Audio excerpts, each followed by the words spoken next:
all dignitaries, guests, delegates, and dear faculty colleagues. I feel privileged to extend my warm welcome to all presented here for the Faculty Development Program on Opportunities and Challenges of Integrating Renewable Energy in Smart Grid. Prayer is thanking to God, the creator of whole universe.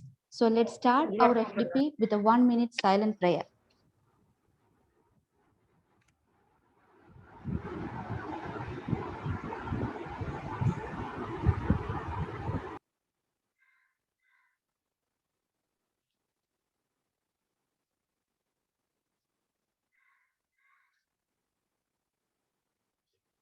Thank you all. Tomorrow belongs to those who prepare for it today. Education is the most powerful weapon we can use to change the world. With this quote, I would like to invite Mr. Jijo Joseph, Assistant Professor, Department of EEE and FDP Coordinator for the welcome speech. Sir, please. Good evening to all. I extend a very warm and hearty welcome to all member delegates to this faculty development program on opportunities and challenges of integrating renewable energy in smart grid starting from today, March 15th, 2021 to March 19th, 2021. This program is organized by the Department of Electrical and Electronics Engineering, Vimal Jyoti Engineering College. On this auspicious occasion, I feel proud to introduce our college, Vimal Jyoti, to you. Vimal Jyoti Engineering College is an educational project of the Archdiocese of Talasheri, established in the year of 2002. The college is approved by AICT and affiliated to APJ Abdul Kalam Technological University. Also, I feel proud to inform you that the EEE department of our college is NBA accredited from 2017 onwards. I welcome all of you to our department and college through this virtual platform. Moving on a detail about our FDP program. The FDP covers overview of smart grid, renewable energy scenario in India, control algorithm for power quality improvement in grid integrated renewable energy systems, demand side and supply side management for improving reliability and efficiency of smart grid, and research opportunities in smart grid technologies. We are proud to have eminent scholars from various institutions across Kerala being resource persons of this FDP. Pleased to introduce our resource persons to you. Dr. Kumaravel S., Assistant Professor, NIT Calicut. Dr. Indu P. Nair, Associate Professor, Department of EEE, College of Engineering, Kidangur.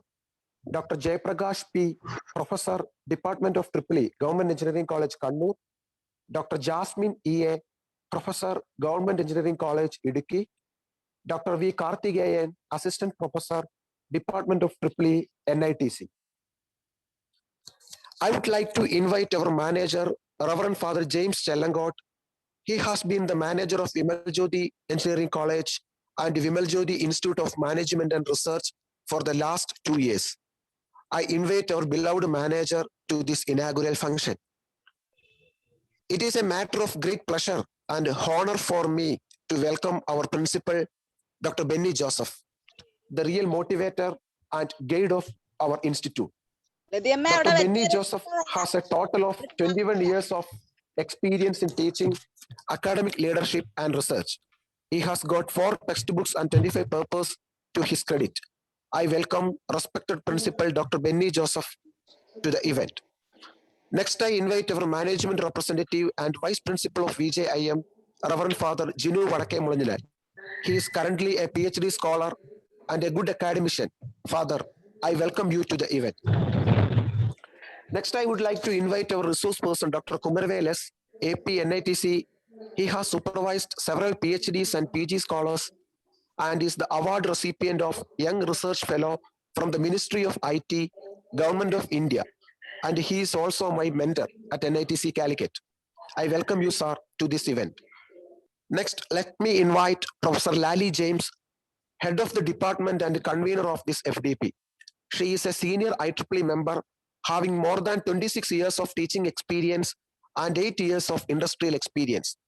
She has successfully coordinated different international and national level events. I would like to invite our HOD Lally James to this event. We have participants from various states in India. 135 participants registered for this FDP. We are so excited to have you all here to attend this 1 week FDP. I welcome all the participants to the 1 week faculty development program. Next, I also invite all the management representatives who are present here, program coordinators, Ms. Jyoti Joseph, and all my faculty colleagues to this event. Thank you everyone for being here. Let me wind up my words by thanking our management, principal, and head of the department for giving us the opportunity to conduct this FDP. I ensure that the next few days will be fruitful for every one of you. Thank you. Have a great day. Happy learning. Thank you, sir.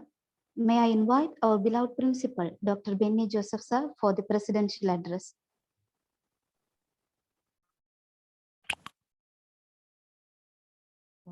Respected Father Gino, the management representative attending this meeting,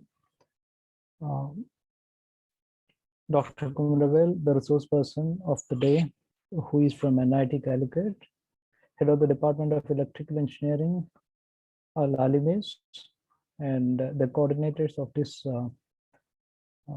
FDP, Mr. Jijo and others, my faculty colleagues, and the delegates from various colleges all over India attending this program.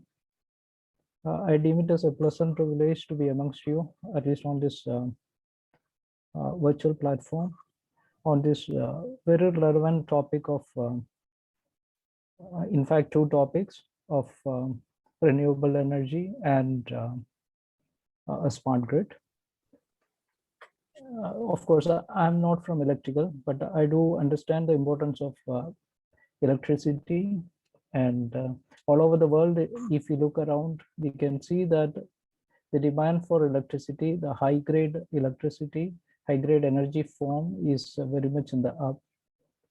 And definitely many of the countries are not able to meet their demand also. Even the well-developed countries like US is having extreme trouble with the power supply. Recent issues in Texas, perhaps all of you must be aware of it, and how some of the companies have filed for bankruptcy after buying power at enormous price from various other sources during the crisis, winter crisis.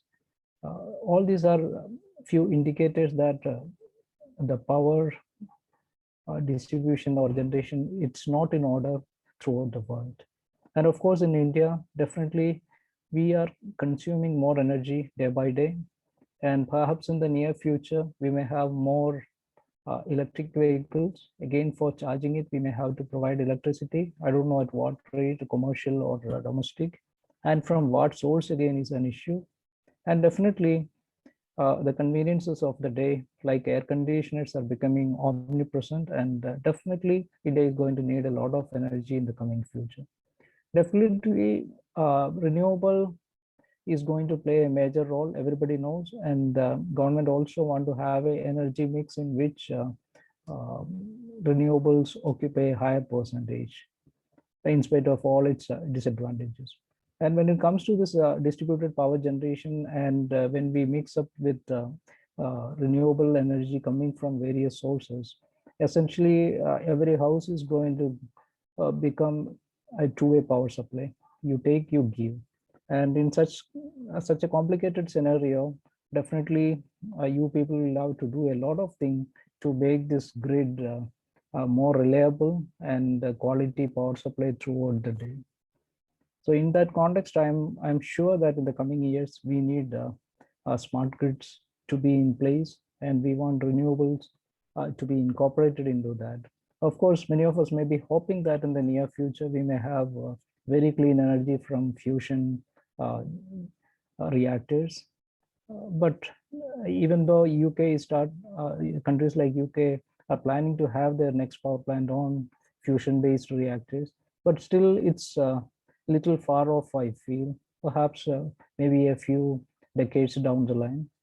So if that is the case, definitely renewables are very important, and definitely we need to make best use of it by making our grids really smart so that our energy grids will be reliable and our country will progress. So in this context, I congratulate the Department of Electrical and Electronics Engineering of Vimal Jyoti Engineering College for having taken up this app topic and arranged this FTP.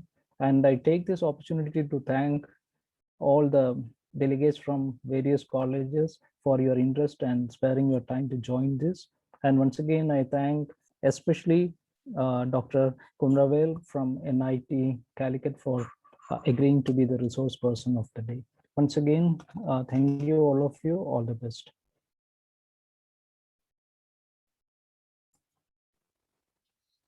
Thank you, sir.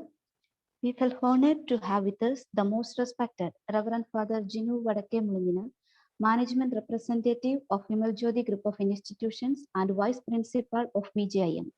It's my privilege to invite you, Father, for the inaugural address. Respected dignitaries, Dr. Benny Joseph, sir, the Principal with VJEC, HOD Electrical Department, Ralima, Jijo, sir, my faculty colleague, all the delegate, and especially the great personality, Kumaravel, sir, and all the distinguished guests who actually make it convenient to participate in this event. So we know that this recently, as the principal has rightly said, the power, the connectivity, and the on-demand, the supply and the generation is most important nowadays, because the efficiency, optimization of the resources are the most important one. And we are thinking that how to optimize the resources and even the distribution and everything on demand level. So whenever you are thinking about the artificial intelligence, I think that it can be connected to that also. So the smart grid, now we are thinking it's a smart grid in the static level. So I have gone through these different topics and especially the research related items that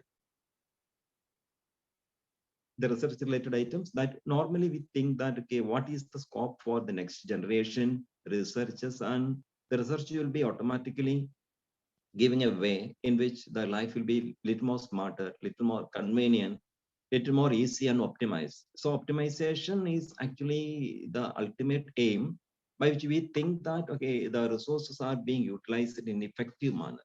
So that's why we are having the topic like the opportunities and challenges of integrating renewable energy in smart grid. So the whenever we are discussing on a smart grid, there's a lot of issues being maybe encountered by the those who are producing, especially the renewable energy. We are thinking about the solar. So other resources are like maybe wind energy and etc. also maybe comes into the realm of discussions.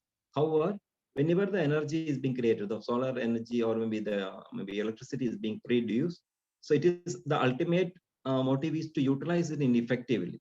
So stagnant or maybe distributed systems of productions are being be supported by the government fund are being established, but I think that it is less utilized.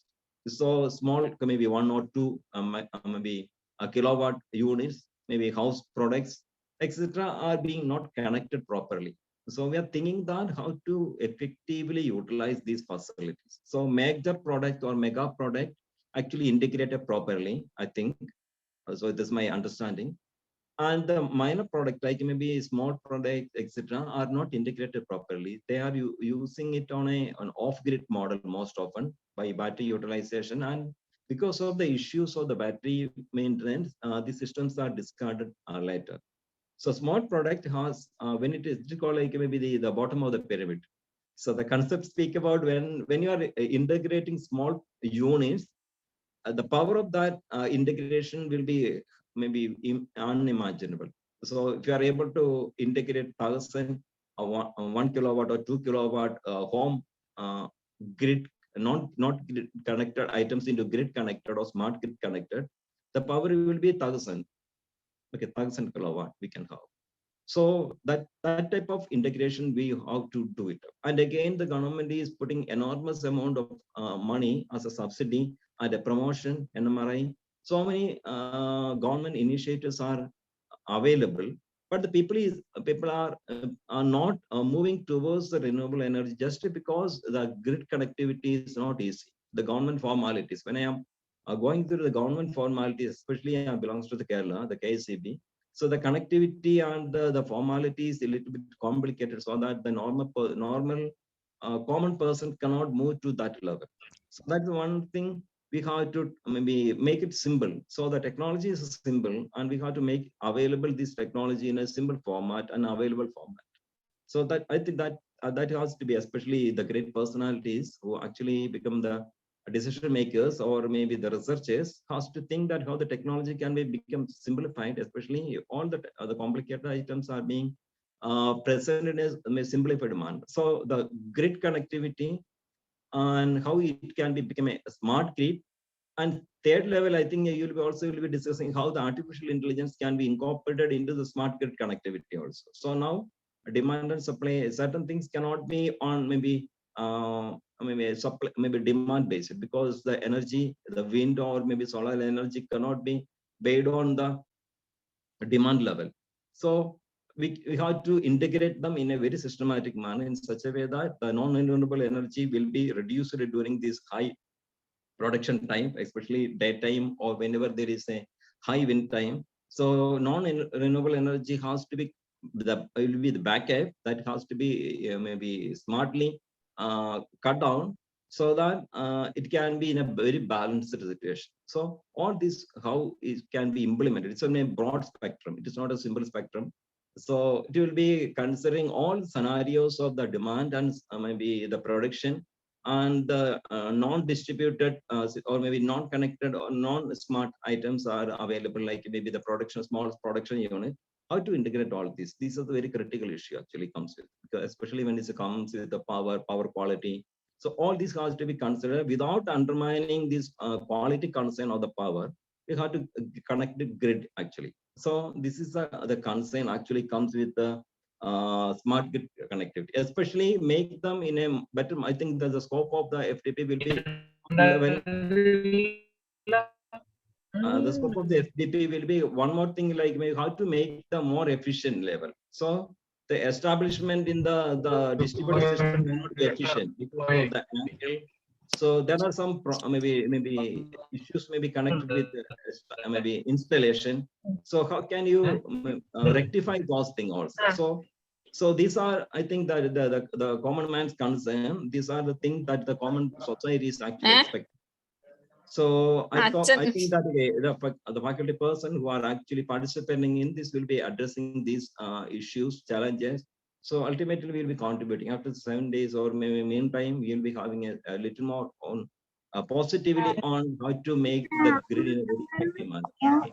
So these I think that these will be discussing during this time of discussion. And I thank all the Department of Electrical and Electronics Department headed by Lalima, Jijo sir and Praveen sir. So all the great personalities, especially with the support of the principal, Dr. Benny Joseph sir, he is a visionary. So the management is fully supporting how the knowledge be emancipation or maybe spread of that knowledge, so that we'll be having a connectivity. So these FTP will not be closed by today or 7 days, after 7 days. So we'll be having a little more integrated research association can be possible with those participants who are maybe stable in these 7 days. We can have an association, have a discussion platform. It is not just like having an intellectual collaboration, but little more. How to better the society because of our collaboration. That is maybe ultimate aim. Okay.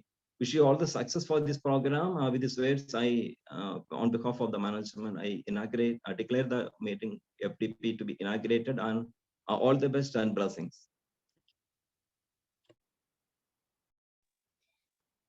Thank you, Father. Henry Ford says, coming together is a beginning, keeping together is progress, working together is success. It was indeed this mantra of working together under the guidance of our beloved HOD, Professor Lali James, that has brought where we are today. I'm extremely sorry to say that she is traveling, having some network issue. So I would like to take this opportunity to convey her wishes to all the participants. Now I invite Mr. Prabin James, Assistant Professor, Department of EEE, for proposing the vote of thanks. Hello, respected dignitaries and delegates. Firstly, I thank to Father James Chellangot, manager of Vimal Jyoti Group of Institutions, for giving an opportunity to conducting this type of FDP. I really thank to Father. Secondly, I thank to Dr. Benny Joseph Sir, Principal of Vimal Jyoti Engineering College. He is a support for this type of knowledge resource activities in Vimal Jyoti Engineering College. Thank you, sir, for coming for the FDP. Third, I thank to Father Jinu Vadakemol Engineer. He is a management representative of Vimal Jyoti Group of Institutions and Vice Principal of BJM. Thank you, Father, for coming for the FDP and inaugurating the sessions. Also, I thank to Professor Lali James, HOD of the EEE department. He is the backbone of the EEE department for conducting this type of activities. He is encouraging all the type of knowledge activities in EEE department. I really thank to Lali James for FDP. Also, I thank to all the participants from the national level for attending the webinar. Sorry, attend the FDP. Thank you for all. Thank you, sir. Your presence made this day a memorable one. Thank you for the listening, inspiration, encouragement, and for being here, and most importantly, for giving your time and making your presence. Once again, I thank you all on behalf of EEE Department and Vimal Jyoti Engineering College for attending the inauguration session and wishing you all an informative session today and in coming days. With this, our inaugural ceremony is officially adjourned. Before moving to the session, let me take this opportunity to introduce our speaker. Dr. Kumaravel Sundaramurthy has been working as Assistant Professor in the Department of Electrical Engineering, National Institute of Technology, Calicut, Kerala since December 2008. He has acquired BE in EEE under Bharathidasan University, Tiruchirappalli, MTech in Power System from National Institute of Technology, Tiruchirappalli, and PhD in Electrical Engineering from National Institute of Technology, Calicut, Kerala. Also, he has completed postdoctoral fellowship in the area of power converter applications in power system from University of College Dublin, Ireland. His major areas of research are design and development of DC-DC converters, stability enhancement of microgrid, solid-state transformers, etc. Today's session is about overview of smart grid architecture, design, and interfacing aspect. Over to you, sir.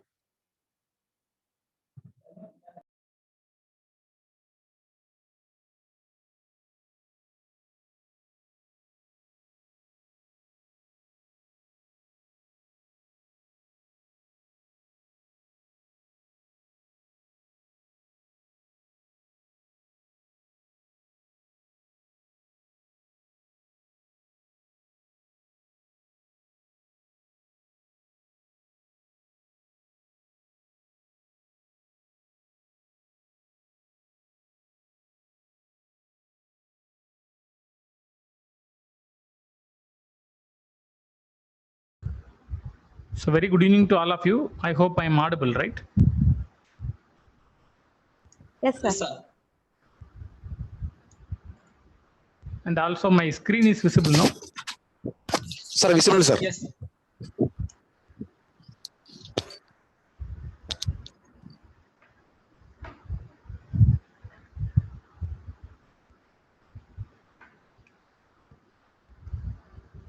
So I'm going to talk about architecture for smart grid. In fact, I'm a little bit changing the title. Smart microgrid to integrate renewable energy sources.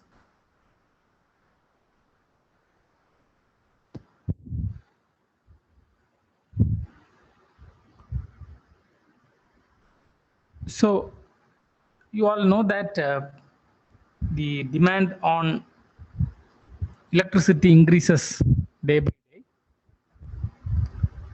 and moreover, we depends on fossil fuel, especially for electricity generation, for more than 100 years. So these fossil fuels are highly site specific, makes trillion years to form in the nature. So though we are concentrating on modern life, at the other side, we are lack of generation of electricity. In the other way, though there are fast possibilities of electricity generation from fossil fuel, its environmental impact really restricts to utilize or to develop electricity from fossil fuel. For the past 20 years, throughout the world, we are talking about green energy technologies, which are often called renewable energy sources. So though there are different forms of renewable energy sources, solar PV and wind, these are the two promising technologies which are highly attracted in various industrial and domestic applications. So one side, we are concentrating on the development of renewable energy sources, whereas the other side, we are concentrating on decreasing generation from conventional energy sources. So if we talk about conventional energy generating techniques, there are three major techniques we are following. So one is thermal. So the bar diagram shows that more than 79% is generated from thermal. So in fact, countries like India, we have limited thermal power plants. Somehow we are expanding the capacity of thermal generators, but whereas commencement is not happening, means erection of new thermal power plant is not happening, because the cost of electricity generation from thermal increases when you try to transport from one point to other point. The second major conventional generation technique is hydro, especially in the Western Ghats region, including Kerala and the eastern part of our country, like Assam and other places. Huge potential of electricity generation from hydro we have currently. So after these two, we have in fact nuclear. So 80% closely from thermal, closely 10% from hydro. In fact, 3% we are generating from nuclear. Especially in our country, we have huge potential of nuclear energy, but currently we face two main issues. One is commencement of atomic plant, especially identification of site. Second one, the budget involvement. Say, especially in the developing nation, recently we faced a big social issue to commence Kudangulam power plant, which almost commissioned in the year 2015, I guess.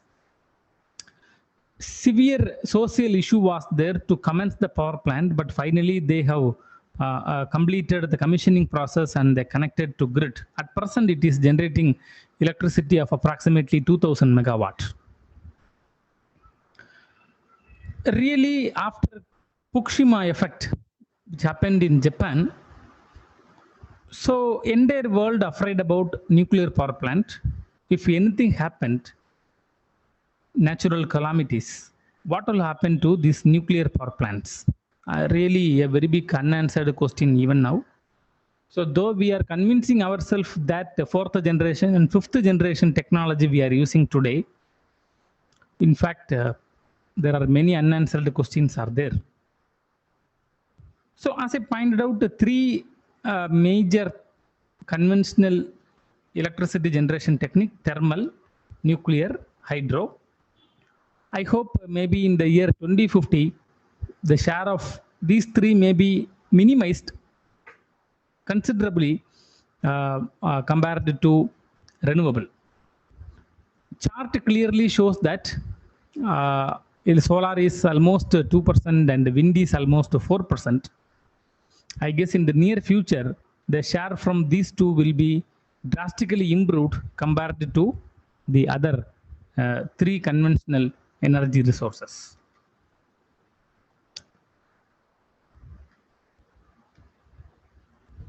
So the entire world is focusing on renewable energy sources.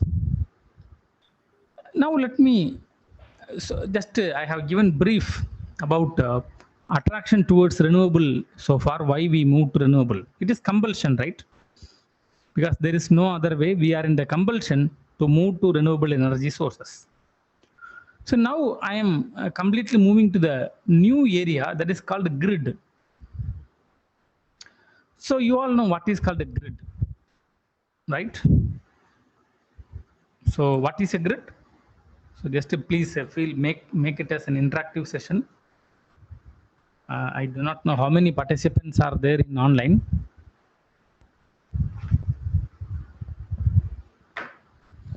Organizers, please help me. How many participants are there?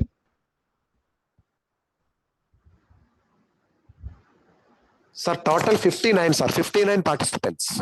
Okay. So I'm talking about grid infrastructure because in this class we are going to talk about the smart grid. First of all, let me define what is grid.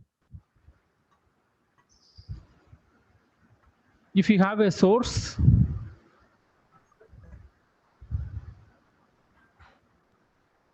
assume that you have a load.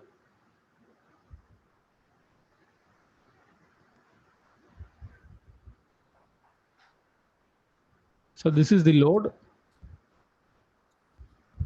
This is your source. So what is called a grid here? In fact, it is nothing, right? No grid. Assume that you have number of sources here. Similarly, number of loads here. This side keep on increases. This side also keep on increases. In fact, it forms a very big network. It forms a very big network.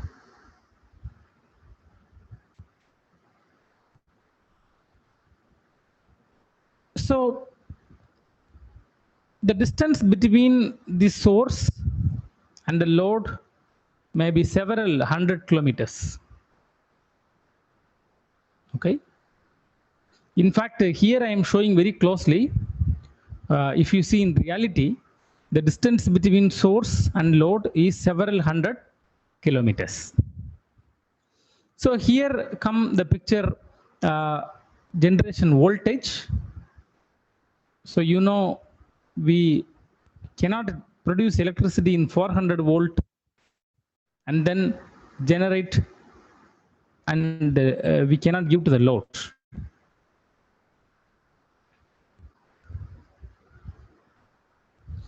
Say if you have 400 voltage generation and if you have a load of either single phase or three phase, hardly the whole thing will come less than 2 to 3 kilometers. That's it. But here I said several hundred kilometers. So we have to form a very big power system structure. Now the term power system is coming to the picture. So we have a generation of 11 kilovolt, then followed by a transmission hardly 110 kilovolt.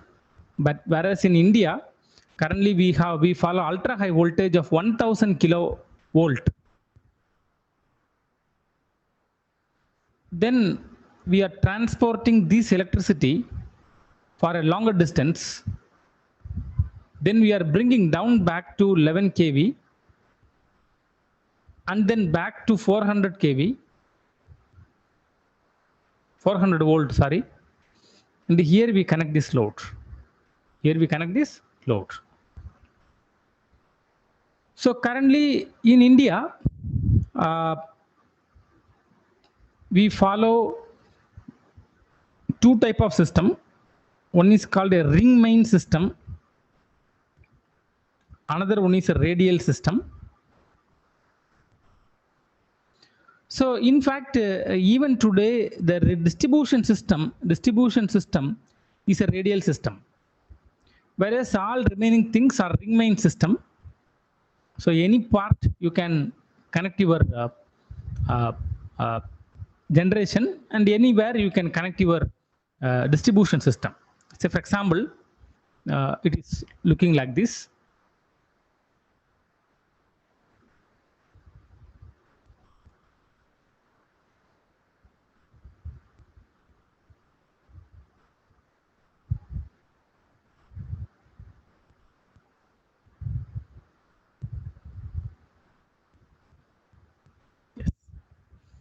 This is like a ring main system. So all the 110 kilovolt, everything is coming in the ring main system. So in fact, here we follow a distribution system. This is a distribution system. From here we have a radial system. Say what I am finally concluding here, load side, the real power and the reactive power changes in its own way. So if you take every load or any load sender, you can see the data of real power and the reactive power. According to this real power and this reactive power, the term called one is voltage and another one is frequency. These both are affected. So in fact, this real power much affects this frequency, and this reactive power much affects this voltage. Okay. So load varies in its own way. Load varies in its own way. If you take a load profile of any distribution system in India, it has two peaks naturally. One is in the morning, another one is in the evening. This is the load profile of our country. Anywhere you can take. So the value of load is not static, it is highly dynamic. The load at any point is always dynamic, P of T. So according to that,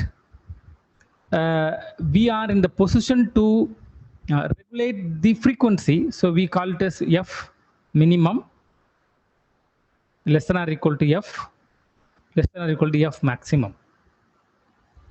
Similarly, we have the voltage, something called voltage minimum, voltage, and voltage maximum.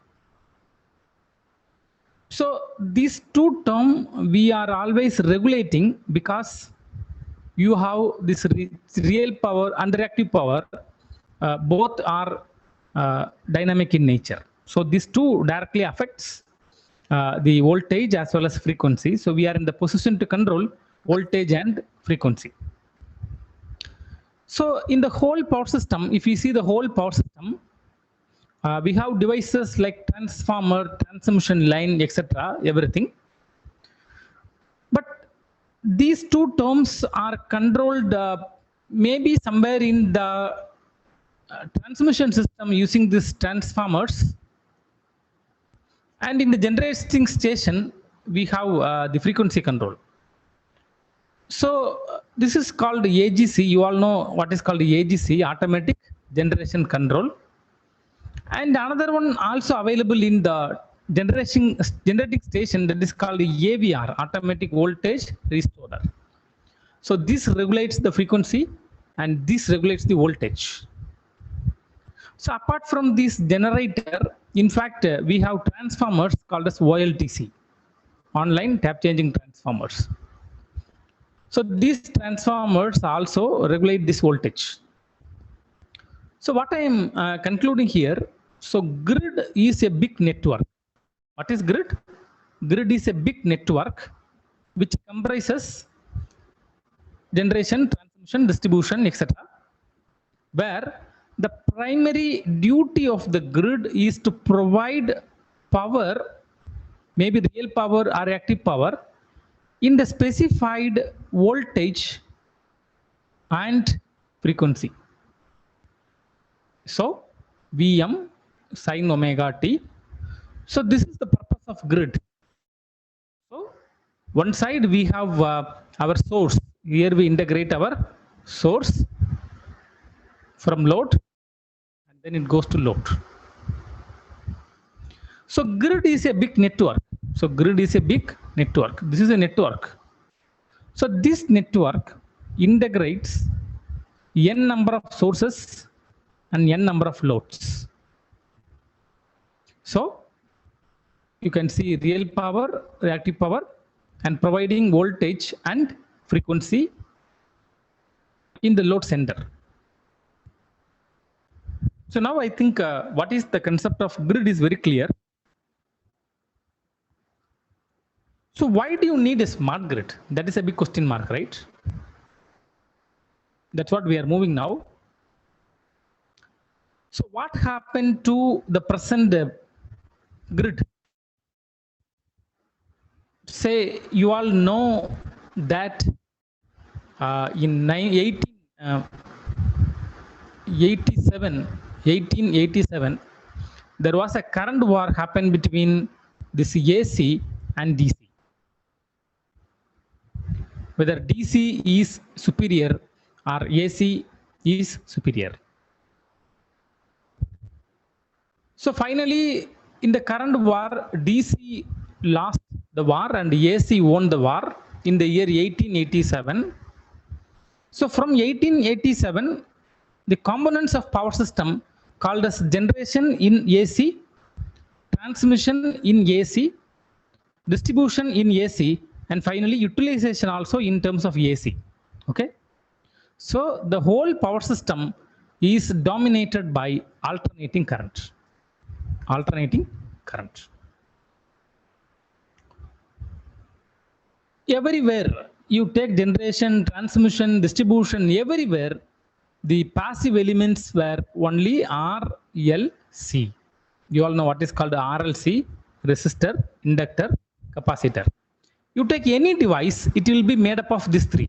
You take a generator, it is an alternator, no? It's made up of RL, inductance. Then if you have a transmission line, it will be RLC parameter. Then if you take any load, there will be an RLC load. So everywhere we followed this, right? It was maybe called as a linear system. I think you all know what is called a linear system. Okay. The whole power system was approximated as a linear system.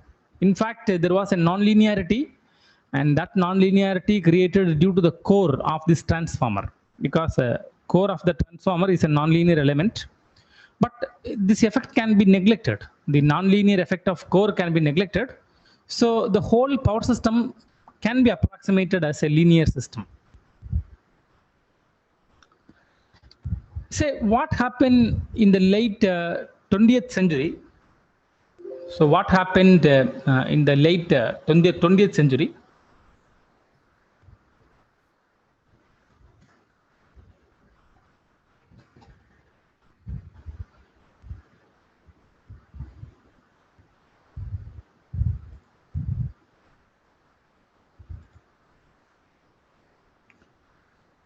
They started introducing power electronic based loads.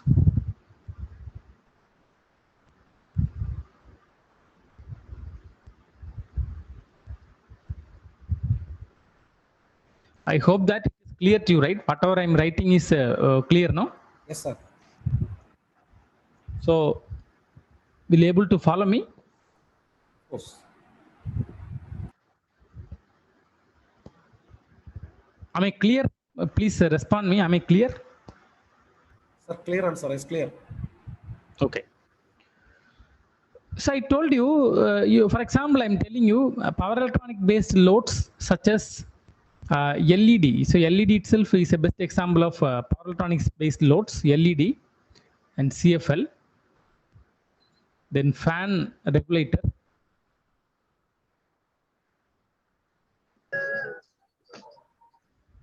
You know, induction stove. All these things are non-linear in nature. All these things are non-linear in nature in the domestic system. Whereas in industries, you all know more than 70% of electricity is utilized in terms of drives. I guess all the participants who are attending the session is electrical. They are all electrical engineers, so they all know what is called the drives. And currently, they all become solid state drives. Solid state drives. So when you talk about the total load profile become non-linear. The total load profile become non-linear. So what I am commenting from here, so this portion become power electronics. This become power electronics. So you all know what is the effect of this non-linearity, right? So if this become a non-linear system, in fact, in the morning class I have taken this. You can note down a simple uncontrolled rectifier. There is a source of Vm sin omega t, and this is applied to a rectifier, uncontrolled rectifier. When there is no filter capacitor, the wave shape is purely a sine wave, and the current also almost a sine wave. But intentionally, we have to introduce a capacitor here because we want to provide a ripple-free, means ripple-less DC supply. It means a steady-state DC supply we want to give. So when you see the sine wave, and almost it is rectified, and you cannot feed this supply to any load. So we are in the position to make it as a steady state, so that we are adding a capacitor filter. When the capacitor filter is added, you can see what is the nature of current in the DC side, so that in the AC side, you can see this type of nature of current it draws. So what I want to communicate from here, when the power electronic devices are introduced, the so-called linear system become non-linear. So-called linear system become non-linear. So when the whole system become non-linear here, what are the effects? First one is harmonics. So you all know what are all the effects of harmonics. So I am not going to this in detail. One example only I am telling harmonics. So all the non-linear loads started producing harmonics. So what happened? They started bringing power quality devices. So you know peaky devices. So the main purpose of the power quality devices is to provide Vm sin omega t, means in the specified voltage, specified frequency, and the shape sine wave, right? This is the major aim of any power quality device. They have to provide specified voltage magnitude, specified frequency magnitude. The shape should be sine wave. So they provide a PQ devices, and maybe in other words, it is called fax controllers. It is called fax controllers.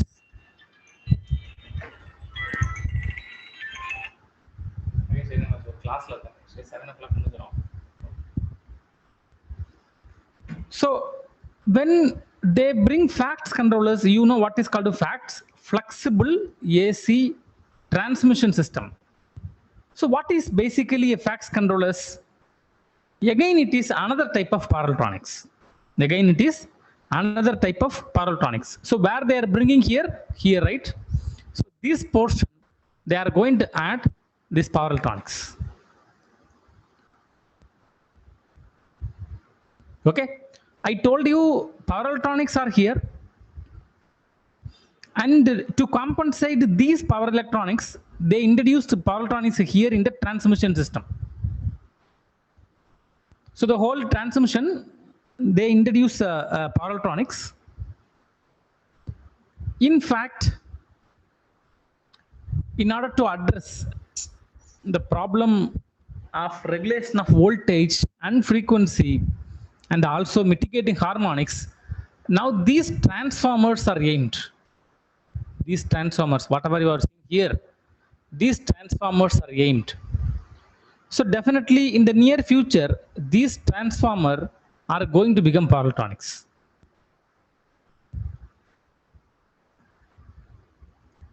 So can you name what is the name of this power electronics based transformer? What is the name of this power electronics based transformer? That is called solid state transformer. That is called solid state transformer.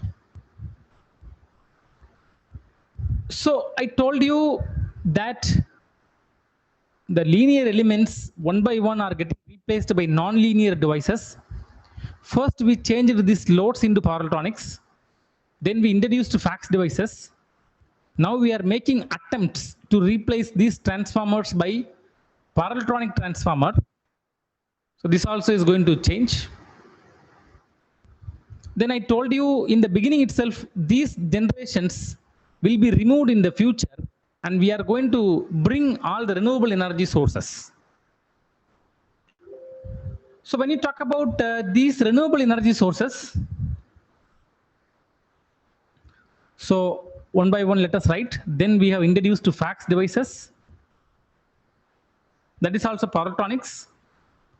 So third, I told you we are going to this solid state transformer. So now I'm telling the fourth one, DG technologies. You all know what is called DG technologies. That is called a distributed generation, like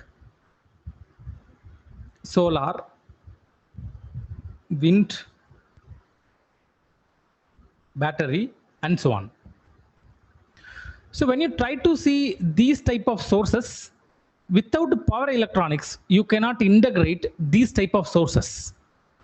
So solar PV produces DC, but this DC is not constant, it is highly varying. So you are in the position to integrate through a DC-DC converter, then DC to AC inverter, then it is connected to the grid. So power electronics is by default integrated into the solar system. So when you talk about wind, people are using induction generator, that is called DFIG, doubly fed induction generator. That is also power electronics. So what I'm telling you, the generation is also going to become power electronics. So you will recollect the total power system. So generation, then transmission, then distribution, then we have load here. I told you first they applied power electronics here, then they brought compensation here, then they made this as power electronics. Now this is also going to become power electronics. So what you can see here, the whole power system is filled with power electronics. What it means? The entire system become a non-linear system. Non-linear system.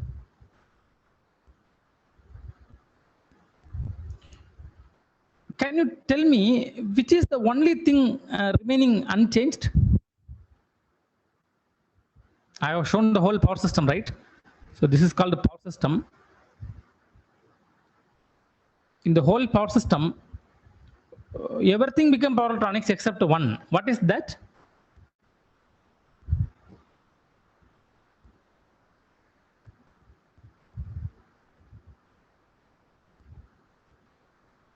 Any idea? Transmission line. Yeah, Transmission line. very good, very good. This transmission line are currently wire, right? Conductor. This is can be approximated as an LCL network, maybe as a T model or maybe a pi model. You all know that the whole transmission system can be approximated as an LCL network. It's called a linear network. But do you think that this transmission line also exists in the near future? Definitely no, I guess, because wireless transmission. The entire world is focusing on wireless transmission. So wireless communication is proved as a successful concept today. But 30 years back, 40 years back, this wireless communication was a dream. We never thought 30 years back or 40 years back that everybody is going to use cell phone maybe today. But it became possible, right? So wireless technology made a great revolution in communication sector. Definitely, we are waiting for such a technology in power sector also. You can imagine tomorrow your entire home does not require any type of wiring. Whatever we do today, conduit wiring, this type of wiring will never be there. One part of your home, you will have some kind of device, something like if you assume that this is your home, so one part of your home, you may have to install something like some power device. Like some power device you will install and this will transmit. So if you have your lamp, assume that this is your lamp, so this will glow without wire, right? Something like this.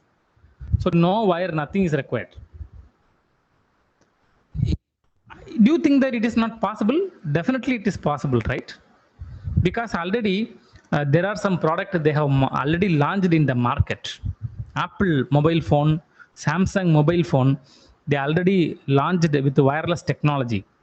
So today the distance between source and load may be few millimeter or maybe few centimeter, but definitely tomorrow that distance they are going to widen up. There is no doubt at all.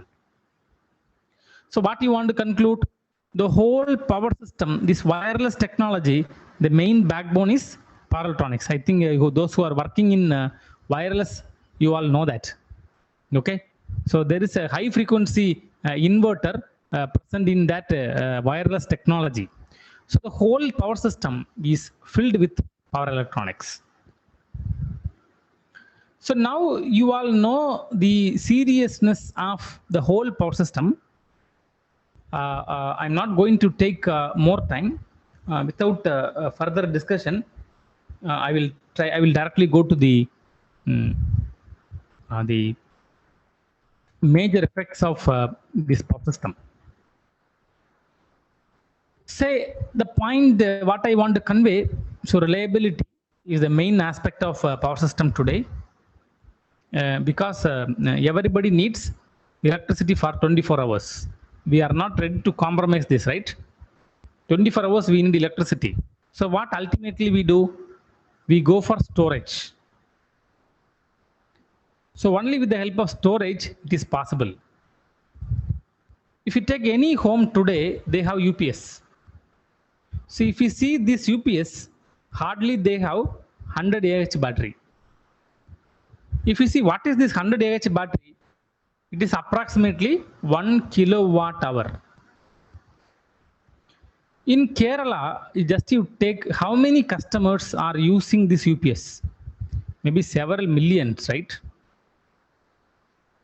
Every single home there is a 100 Ah battery.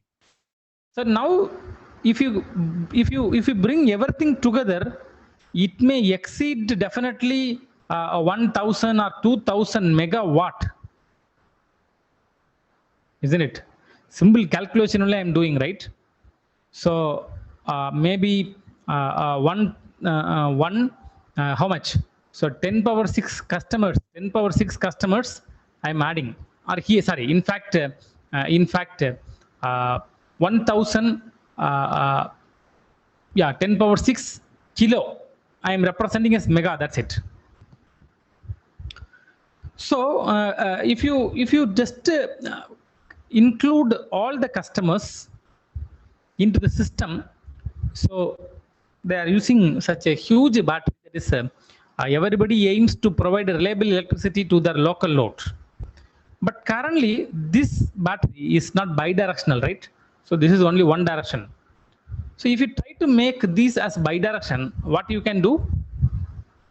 You can not only store it, and this power can be pumped back to your grid, so that the reliability of the entire power system shall be maintained.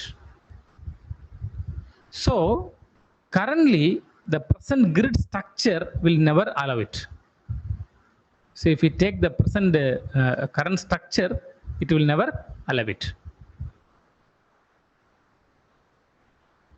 So one aspect we are concentrating on reliability, and whereas the present grid structure never support it. Then synchronization issue. There are different research work is going on to provide fault right through.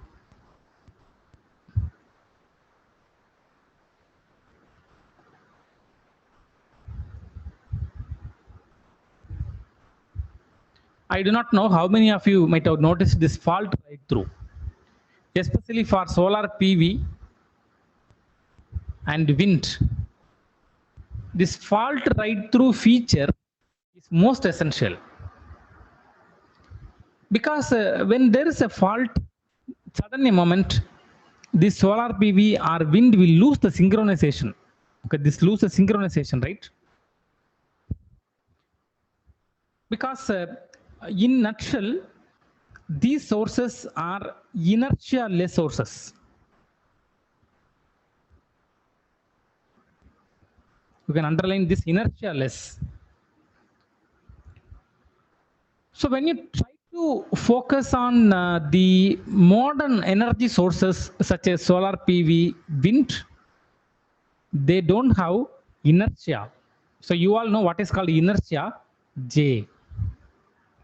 In fact, we can explain this through swing equation.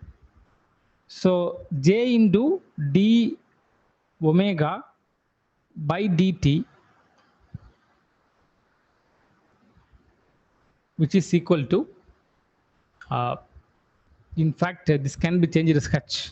Okay, instead of J, please put H. If you put J, you can write d square theta by dt square. So here you can write Pm minus Pe. Okay. So this torque component I am converting in terms of power component.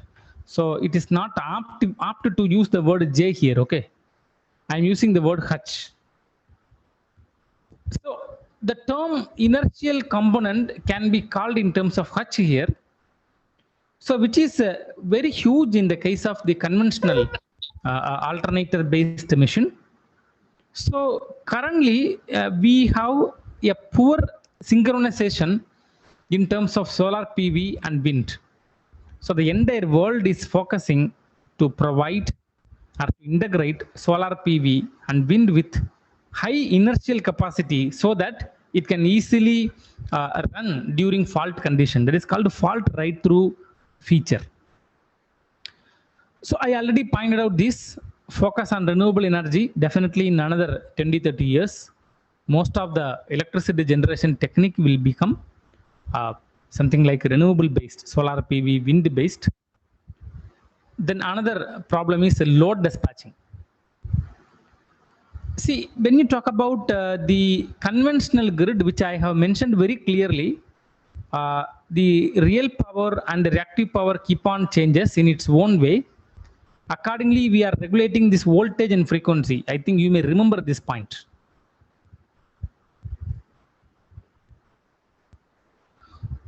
So whereas in the case of renewable energy,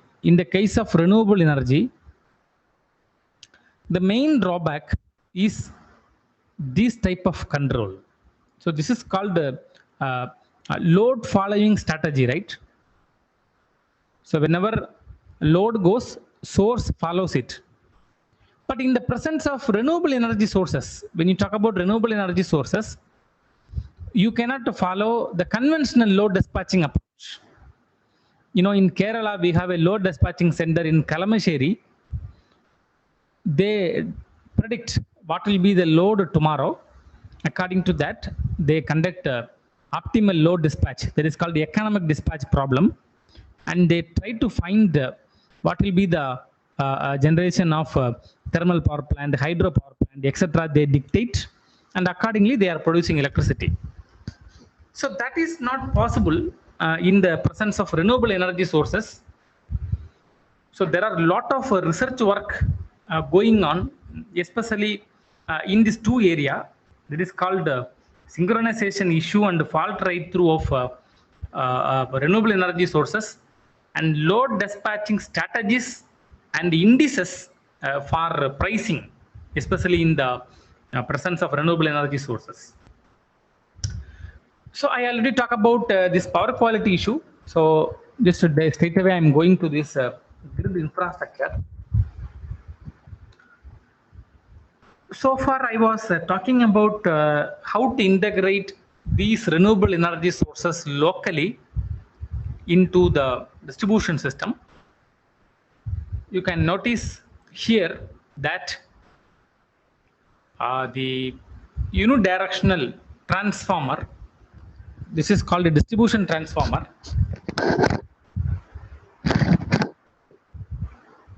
This transformer is going to become bidirectional. It means that the power is not only in this direction, it is also going to be in this direction. So need not be real power, and sometimes this reactive power also. When you speak,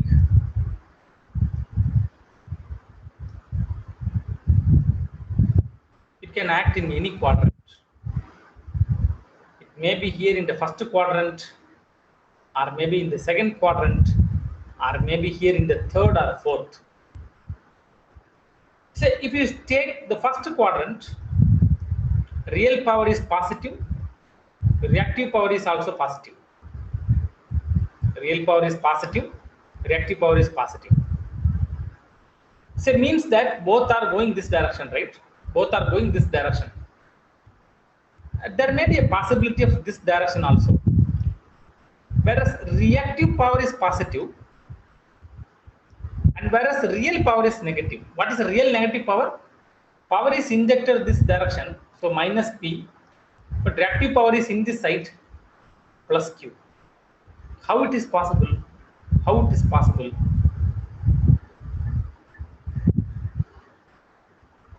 So is it possible or not?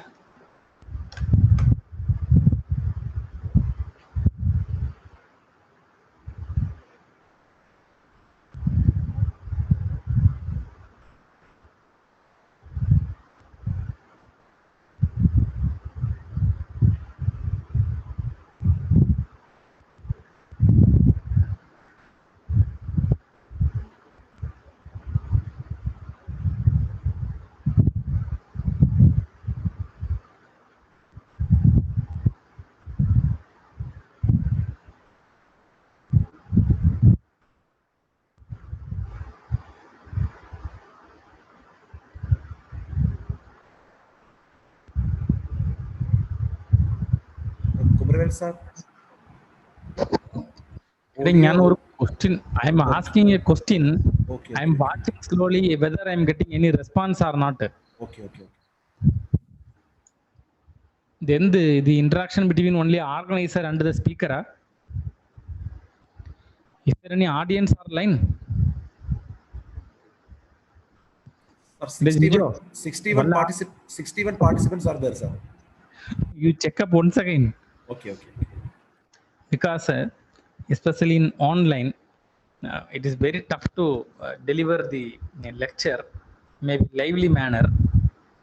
I don't think all the 61 participants will be attentive in nature. So just by turning on mobile phone, they may be engaged in other work. Okay. Exactly correct, sir. No, sir. So, We are here.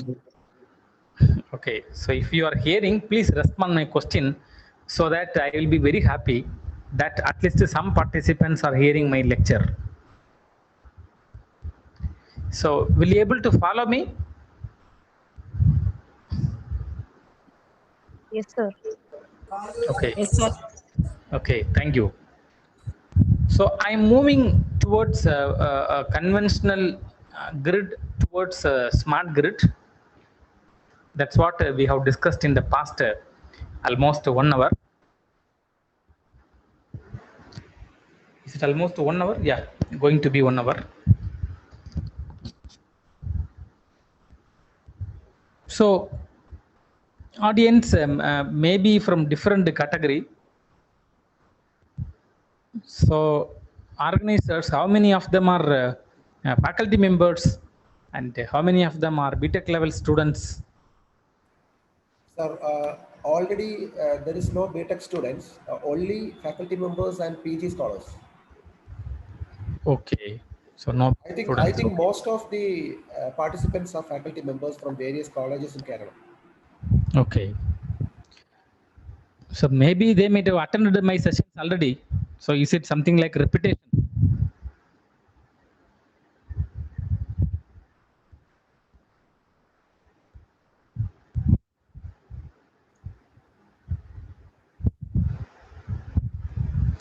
So if there is any answer in the chat box, Jijo, could you please help me? Yes, sir. Yes.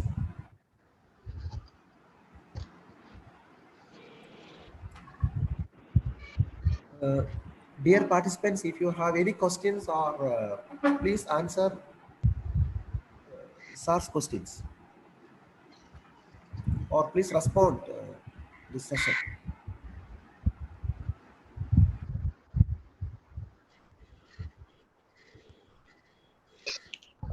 So can you please repeat the question?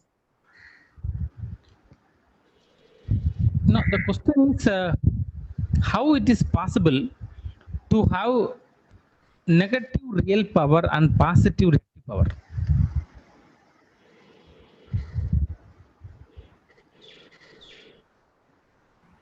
See, all the participants, please reply to Kumarvel sir's question.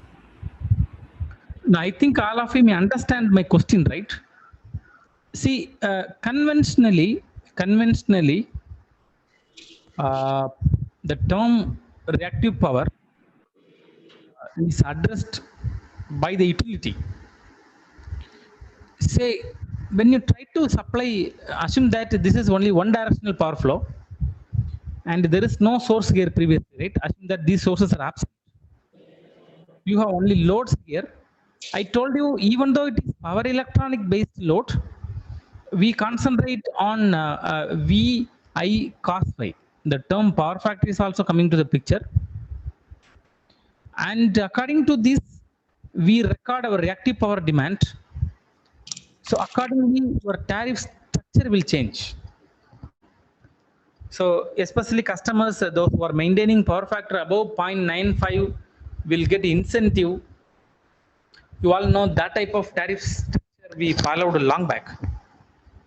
But currently, when you try to bring all the local generators like solar PV, wind, battery, you may get a situation where, assume that these are demand. So let me call it as PD and let me put an algebraic sign because it's a collective. So customer 1, we can put n is equal to 1 to maybe m. So where this is Pn. Okay, n customers are there. So every customer power is summed up. And then assume that you have some local generation. So let me call here. So minus algebraic sum of P dg. Here also you can use dgi, where I is equal to 1 to k. This is the net power in this point. So net power in this point. So this net power sometime may be plus and sometime may be minus. So when it will be plus, if this demand is more than generation. then it will be positive. What it means? This power is moving from utility grid towards this direction. And there is a situation when it is negative. How it is negative? Because this generation may be more than this demand. So when this is greater than this one, so the total net power become negative. So you will get a situation where the term power become negative here. So what I am telling you, so when this is keep on injecting power, and when this is also assume that keep on injecting power, this is also keep on injecting power, and this situation may arise where the local load may be lesser. So what happen? This power may be negative. And also you can notice here, so this condition, in this condition, both real power also negative, reactive power also negative. You know how it is possible? You know how it is possible?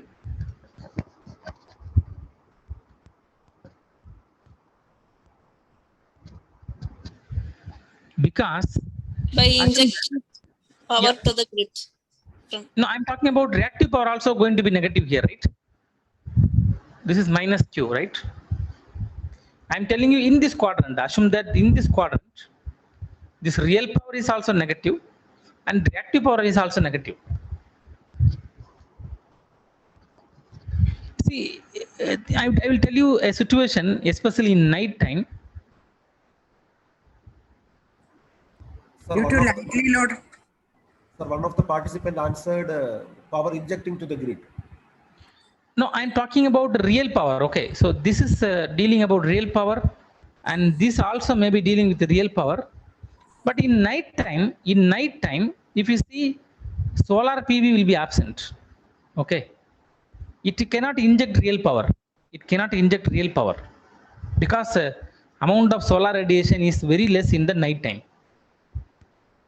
So what is going to happen? This inverter will turn as a capacitor. Here there is a capacitor, right? Here there is a capacitor, so that it can act like a D-STATCOM. I do not know how many of you have heard about D-STATCOM.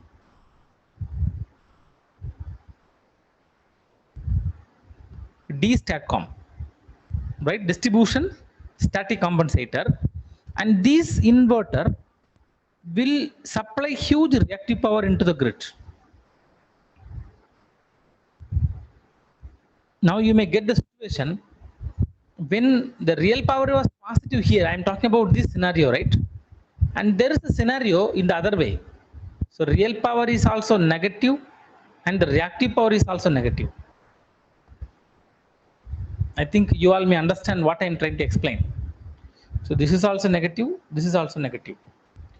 So you don't think that it is not possible. It is possible.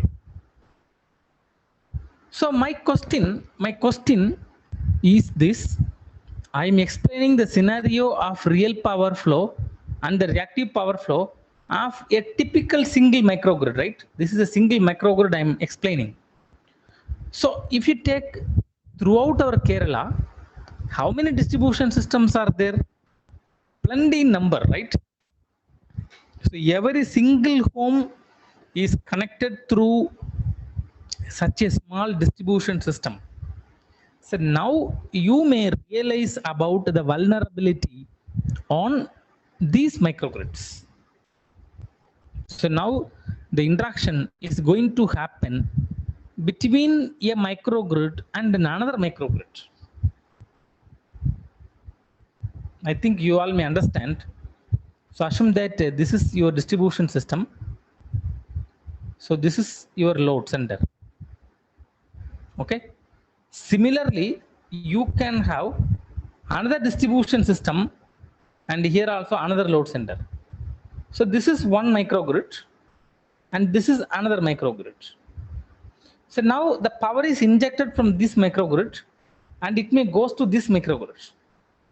But whereas this is your distribution system, this is your transmission system. Okay, so this is 11 kV line, this is your 11 kV line, and this is your 110 kV line. Even the same situation can happen this side also, isn't it? So same thing can happen in this side also. Say what I'm trying to convey, these type of situation and all extremely new in our power system. Okay, that's what I'm conveying. So that is a reason why we need a novel architecture in smart grid. Now you may completely understand why we are moving towards smart grid. Clear? Say one side we talk about technology, another side we talk about pricing. Say these two are two major things in power system. So anything you take, finally it end up in economic, right? Everything you take, it end up in economic. You take our limited company called KCB, Kerala State Electricity Board, which is a limited company today. What is their ultimate aim? To achieve more profit. I think you get my point. You take any utility company, it may be KCB or it may be TNEB, any utility company you take, their ultimate aim is to achieve more profit. Say in the present situation, you may understand the another seriousness on electric vehicle. So definitely in another 4 to 5 years, so whatever the vehicle we see on road, it is going to be electric vehicle. So we are going to bring electric vehicle here. Say in fact the UPS, I already told you, every home there is an UPS, and this has capacity of 100 AH, and I approximated this as 1 kilowatt hour. You know, recently Tata Nexon, they launched the electric vehicle, and the capacity of this Tata Nexon is closely 30 kilowatt hour battery. You know, these electric vehicle batteries are charged from utility grid using 3 type of chargers. That is called level 1, level 2, and level 3. So level 1 charger is connected from single phase, and the charging time is approximately 8 hours to 12 hours. So level 2 chargers are connected to 3-phase network, or maybe 400 volt. This is connected to 3-phase 400 volt. The charging time may be hardly 4 hours to 6 hours. Whereas this level 3 chargers are called flash chargers, and naturally they connected to 11 kV system. They are connected to 11 kV system, and this is naturally a charging station. Okay, this level 3 can be seen in charging stations.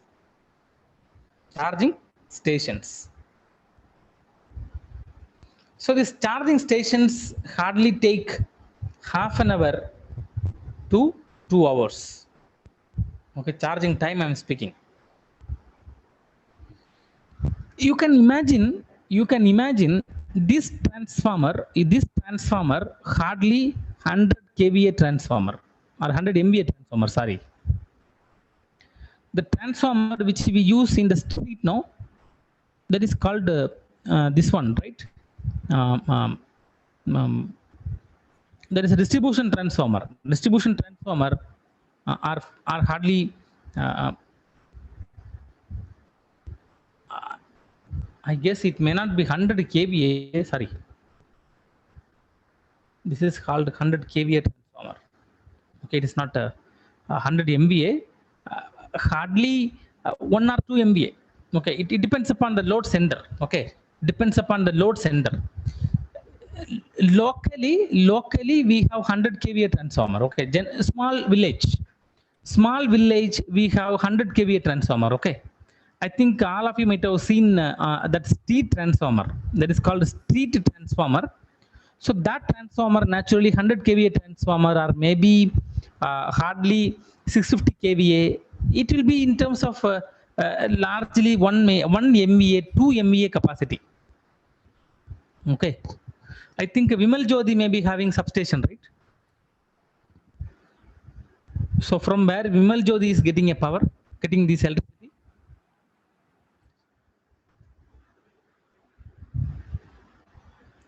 Organizer, please help me.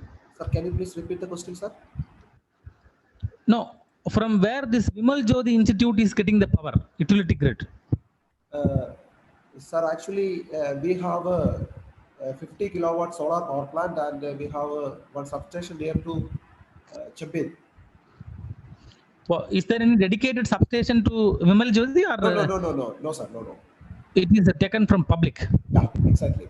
And we have a 50 kilowatt solar power plant, grid tied. Okay, grid tied is 50 kilowatt solar power. Yeah. Okay. So may I know what is the capacity of that nearby transformer, which through which the Vimal Jyoti College is getting the power? Can you please repeat once again? No, there may be a transformer. No, you can see this transformer, right? 11 kV for 400. Yeah. So assume that this is whole Vimal Jyoti. Okay. So may I know what is the capacity of the transformer from where Vimal Jyoti is getting the power?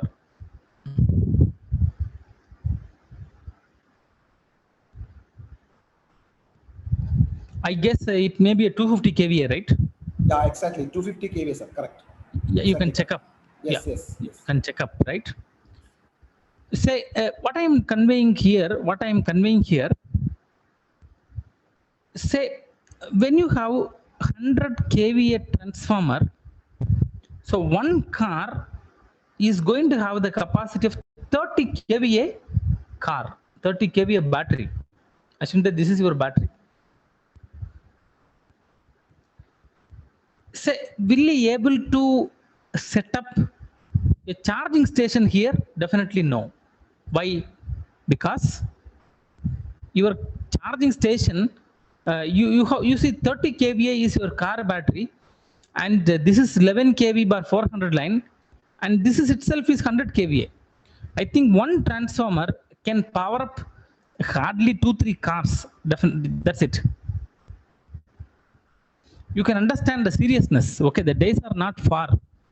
I do not know how many of you understand the very serious effect of the present utility structure.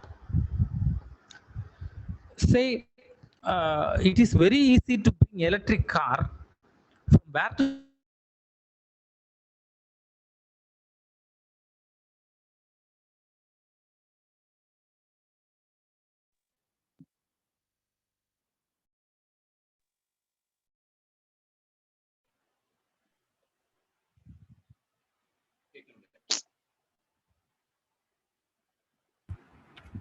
Kumaran sir, audio. Hello?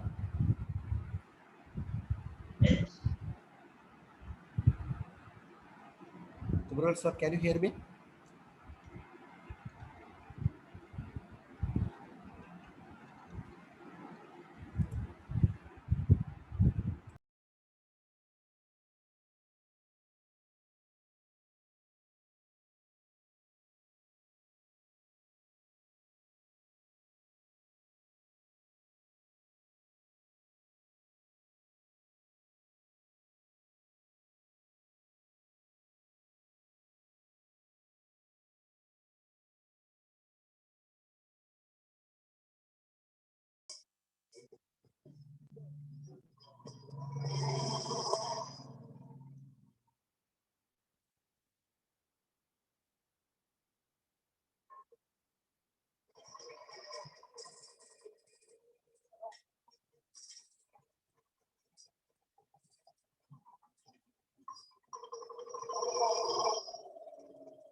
Say what I'm conveying from here, if you bring your, you also may know the reason why everybody is focusing electric vehicle nowadays. Okay, so one small exercise I will do now. Assume that you have hardly you want to travel from Kannur to Trivandrum. Okay.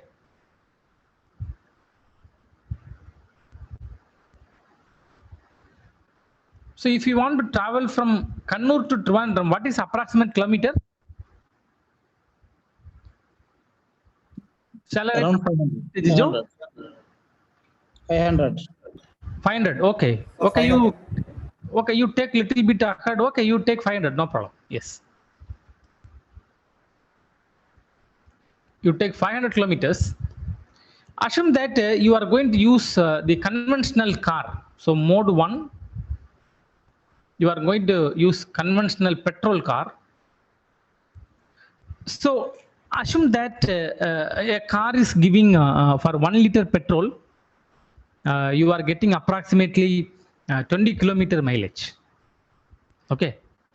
If you want to ride 500 kilometer, how much liter per, how many, what is the amount of liter required? So 20 kilometer, so that 25 liter, right? Correct, sir. So 25 liter petrol you need for 500 kilometer. Say, for an easy calculation, I am taking 25 into 1,100 rupees per liter. Okay, I think it will go 100 rupees. Okay, don't worry. Within this year itself, it will reach 100 rupees. Okay, so it will be approximately 2,500 rupees. Okay, so 25 liter petrol at the rate of 100 rupees per liter, it required 2,500 rupees. I think this may be simplification of calculation I have done. I don't think a petrol vehicle may be giving 20 kilometer, maybe lesser than that. For simplification, I am taking approximate picture of 25,000 rupees. Sorry, 2,500 rupees for a single ride of 500 kilometer. Assume that you have a battery of hardly 50 kilowatt hour, and this 50 kilowatt hour battery in a single charge, in a one charge, it can have the kilometer of, it can ride for the kilometer of 500 kilometers. Okay. So, 50 kilowatt hour means what is, how much electricity it required? 50 unit. Okay, 50 unit.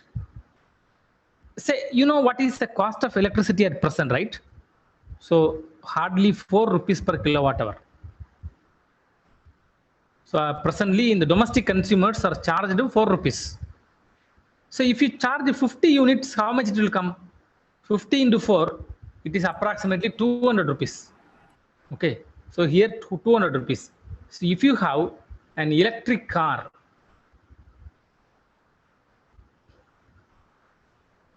so if you have EV, you require only 200 rupees. If you have petrol, you have 2,500 rupees. Now, can you tell me why don't the present consumer goes from here to here? Isn't it? I told you, customer point of view, we only bother about money. So if you have electric vehicle at present, you can save huge amount of money. Okay. So now you may understand. In a single ride, 200 kilometers, whereas here it is 2,500 rupees. Say, another point of view I am telling you, how many customer can ride that much kilometer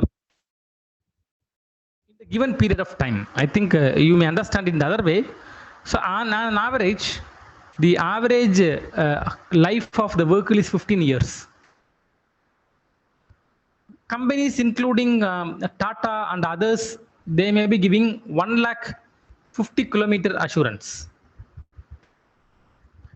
So my question, how many customers in India they are using 15 years, 1,50,000 kilometer.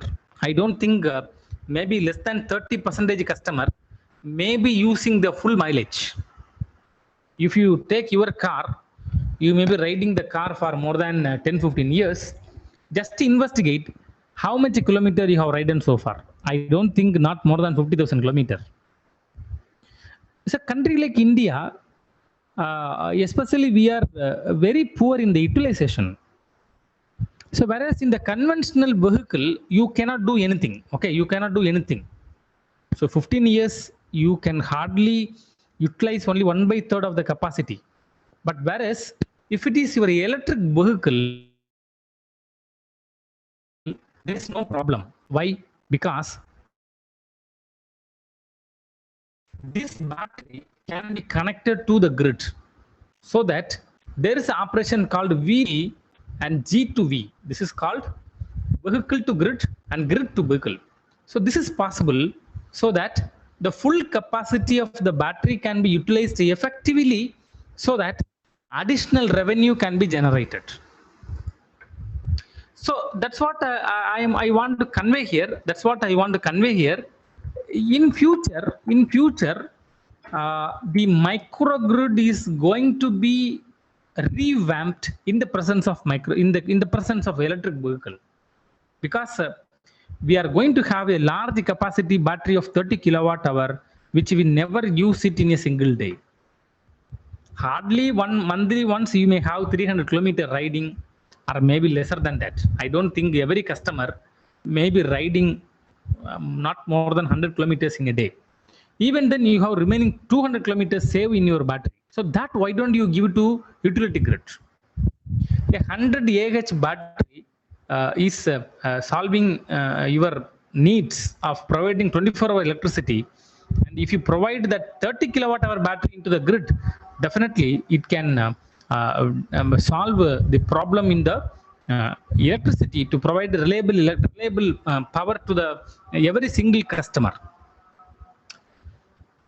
So I thought of talking about so many things. Extremely, I'm very sorry. The given time is short, so I could not talk more. So I thought of talking about much thing, but by considering timing, I am coming to the end.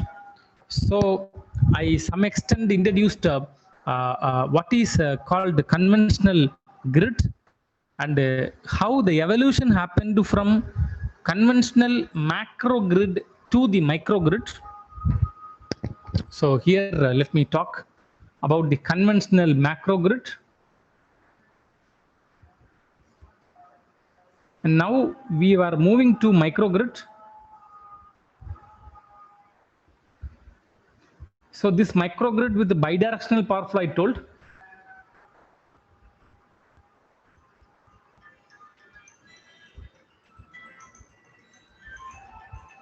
So this is with the bidirectional power. Then we discuss about what is the challenge when the electric vehicle is coming to the picture. So I told you definitely in another 4 to 5 years, this electric vehicle, every single customer is going to bring electric vehicle. So what will happen to the present grid structure? So now you may understand what is called a smart microgrid.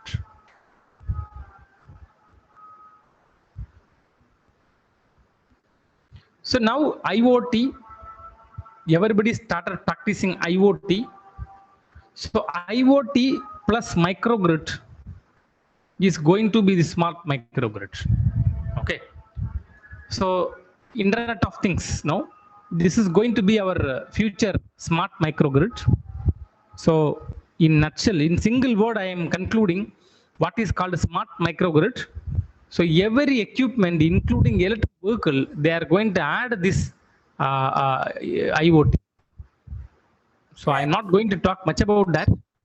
So if you bring IoT into electric vehicle, IoT into your total distribution system, so the whole thing will become a smart microgrid, so that you can realize the utilization, what are all the problems we have seen so far can be effectively handled by the smart microgrid.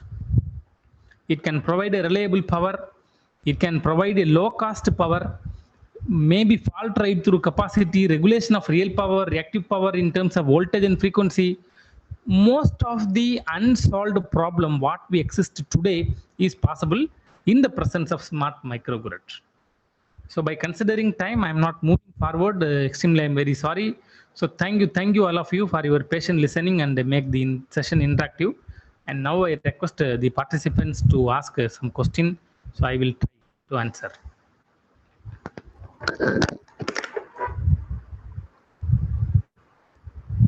Hello, sir. Good evening. And the session was really very nice.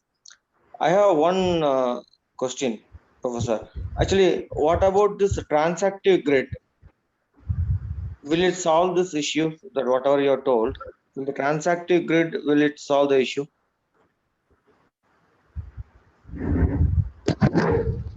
Yeah, I'm supposed to start that. I'm supposed to start that that a vehicle to grid to vehicle are called as a transactive grid feature.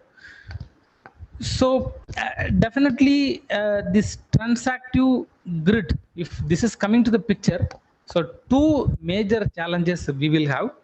One is what type of tariff we are going to use, right? Yes. So tariff is a main problem here, because when you have a transactive grid, so maybe in what time you are drawing the power is a main thing. Is it peak time or off peak time, or maybe a time of tariff? I am telling about the time. Second one, No, actually, is it okay. from yeah. Sir, actually, my question is, I'll put it in other words.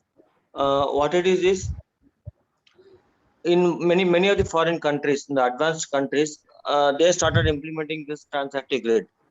Still, as far as India is concerned, what I could find is only very few journals and papers, and that too in papers only, that is there available, and the literature work and everything is there available in a very minimum thing.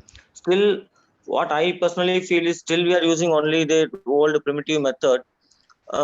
See, even the transmission losses, whatever we see, still we are again, we are not concerned about that.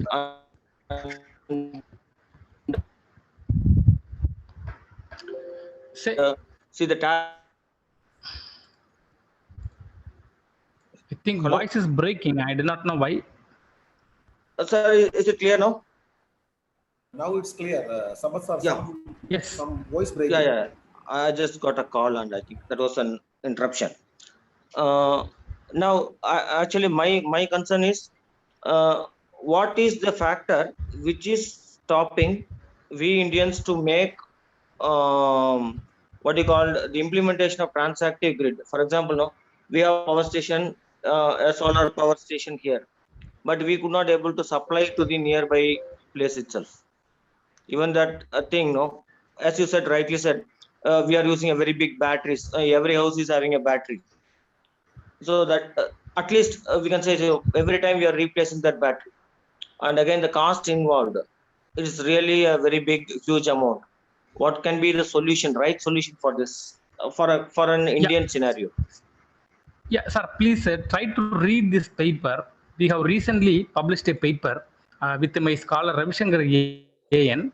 So actually, So I'm using this a mobile. paper, One second. Optimization. yeah, Optimal. I think yeah, optimal location identification for aggregated charging of electric vehicles in solar photovoltaic powered microgrid with reduced distribution loss. Okay. So this paper particularly talk about this transactive framework for electric vehicle in the presence of renewable powered microgrid. Okay. Yes, sir. Yeah. Renewable. So Yeah. I don't think in the given short span of time I could answer this question. So please look into this publication. Definitely you will get the answer. Yeah. Sure, sir. Sure. Okay. Yeah. Thank you. So any other question, please? Yeah. Good evening, sir. Jani here. Sir, am I audible? Yes, audible, Johnny. Yeah. Sir, actually, you were talking about this renewable powered microgrids, and as a Yes. load, you are saying that electric vehicles is considered to be a load or part of that renewable power microgrids, right? So, Yeah. in the Indian scenario, isn't it a little bit ambitious because microgrids itself is an upcoming thing, and electric vehicles is also an upcoming thing, and to implement them as a part of a renewable microgrid, because renewables have variability, and we can charging of battery should be DC.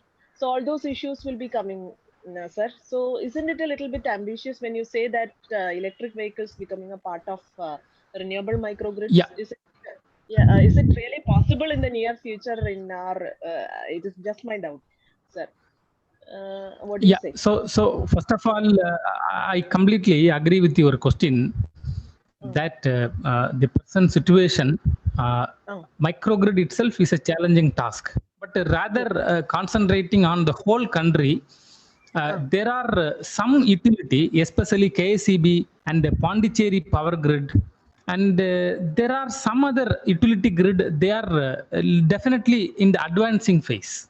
You know that even during the seminar also, Jijo mentioned that their institute, they have 50 kilowatt capacity, which is grid tied. Yes. So that we can consider Vimal Jyoti as a microgrid. Okay. Right. So like that, I guess approximately 40% of the capacity of the distribution transformer can be allowed to interact with the solar PV. Okay. So throughout Kerala, especially many technical institutes, including some industries, they are already went with microgrid. Okay. So some utility grid, they have successfully implemented the concept, but this 40%, when it is going to be 100%, that is a question mark. Yes. Yeah. Okay. So next one, this electric vehicle. However, they have succeeded with uncertain solar PV integration successfully. I guess integrating battery source is not that much difficult compared to solar PV. Yes, but DC charging should be better, na sir, in case of rather than going for connecting it to an AC microgrid, electric vehicles. So just no, but I don't know how far it is going to be successful. But we have to wait and see. But already KSEB started commissioning so many charging stations throughout our state. I think recently they have aimed to set up every single charging station in every 22 kilometers. Yes. Now there are dedicated charging stations to be set up. Yeah. The challenges definitely renewables are the prospective thing, and implementation is the difficult part of that. Everything in theory is okay, but still, yes, sir. I understand. No, but there are some country, including China, they are really advancing. So comparing to our country, there are some countries they already went advanced level. Yes. But anyhow, we are still facing. But microgrid itself is practiced already, and it is proved already in India in various states as a successful concept. Pondicherry, they are leading. Okay. Even they started consuming power from a single phase customer also. Okay. Yeah, I think if you would like to know the major status, you can look into the report of ANERT submitted recently. You can look into ANERT website and you can get more detail about this integration of solar PV. Yes, sir. Yeah. Thank you very much, sir. Thank you.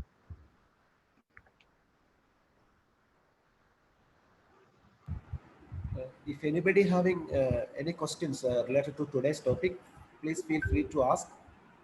Otherwise, we can wind up the session.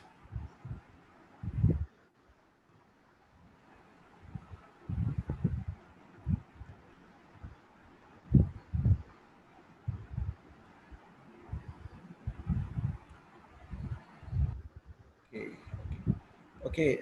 Okay, there is no more question, we can wind up, I guess, right? Okay, thank you, Kumarvel sir, for spending your valuable time with us, and you explained the topic within a very short span of time. Once again, I am thanking you, Kumarvel sir. Thank you so much. And I also thank all the participants to attend the session in a very interactive manner. Thank you to all. Thank you very much. Thank you, sir.